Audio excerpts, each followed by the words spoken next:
Number 1. Armchair critic. Someone who makes comments or criticisms about a situation in which they aren't taking any action to help solve the problem.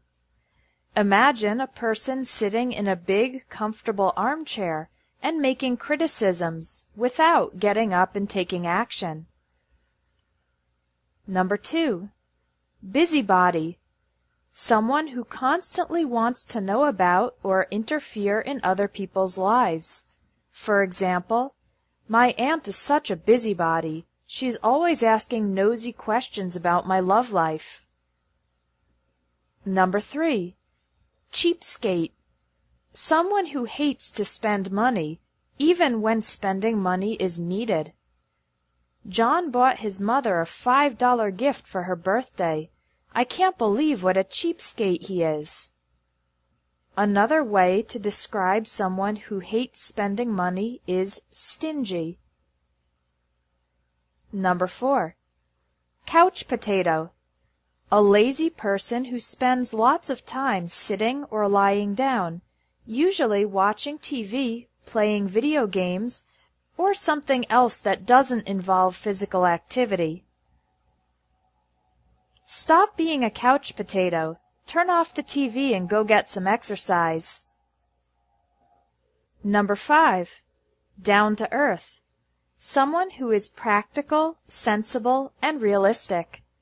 I like working with Janet because she's so down to earth. Her plans and expectations are very reasonable. Being down to earth is the opposite of being a dreamer, visionary, or having your head in the clouds. Number 6. Behind the times, or fuddy-duddy. Someone who is old-fashioned and has not adopted modern customs. My dad doesn't have an email address. He's a little behind the times. Fuddy-duddy is a more negative word. It is more of a criticism, whereas behind the times is more diplomatic. Number 7. Go-getter. An active, energetic person with initiative to pursue the things they want. You can't just wait for opportunities to be handed to you. You need to be more of a go-getter. Number 8. Goody-goody, or goody-two-shoes. Someone who always acts good, sweet, or nice and follows the rules perfectly. Mary was a goody-two-shoes in high school, but when she went to college she turned into a real rebel. The words goody-goody and goody-two-shoes are not compliments. They have the connotation of a person who always acts good and is a little bit arrogant about it, showing off their perfect behavior.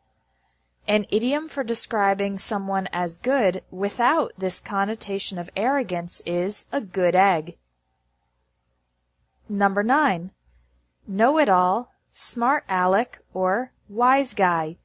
Someone who thinks they know everything and that their opinions or ideas are the best.